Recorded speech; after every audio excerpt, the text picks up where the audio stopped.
Rated T for teen.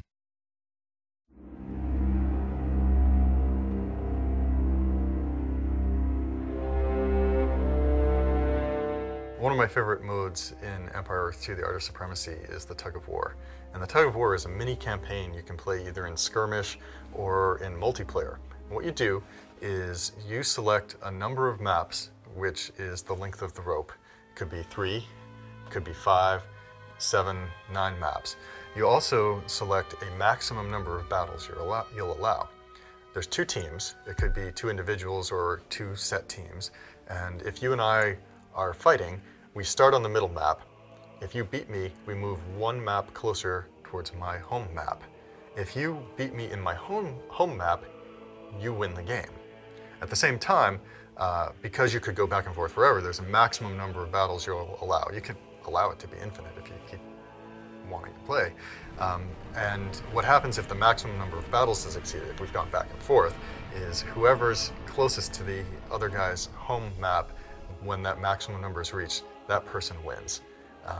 And since there's an odd number of maps and an odd number of maximum battles, there's always going to be a winner. What's particularly cool is as you move towards my home map, I start getting bonuses, and it takes advantage of the handicap system we already have built into Empire Earth 2. So on the middle map, we might start off with a perfectly fair, even, unskewed playing field. But if you beat me, my handicap goes down a level, or yours goes up, and it either makes my game a little easier or your game a little harder.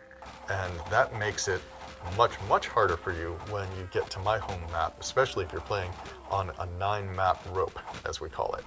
So the Tug of War is the first sort of continuous, persistent set of battles you can play in multiplayer and RTS that I've ever seen. And in single player, it's essentially a randomly generated campaign. So you extend the gameplay extensively with this mode. Territory Hotspots is a new mode we've put in the expansion for Empire Earth 2, where you have to take over particular territories in order to win the game. So it's not just take half the territories on the map or all the territories. And it's not just hotspots, which we have in Empire Earth 2 already, where you have particular spots pop up around the map that you have to build a fortress on. This actually says you need to take over this territory, and then you need to take over this territory. And you can set a different number of territories you need to take over to win, depending on how big a map, how many people are playing. It also makes a more dynamic gameplay style. So instead of just sitting back and building up a big army, it forces you more so to go out and take something once it's revealed as one of the important territories. In the real world, all of the natural resources are not evenly distributed across the world, and this creates great difficulties for people sometimes. In Empire Earth 2, The Art of Supremacy, we've added a mode of playing called Asymmetric Resources, which specifically creates a map where the resources are not evenly distributed. It might put a lot of oil in one territory, it might put a lot of gold in another territory, and it forces you, as you're expanding and realizing that you need all these resources, to go out and control the areas that have the resource you need. One of the things that I really enjoy about Empire Earth 2, The Art of Supremacy, is Fealty Mode.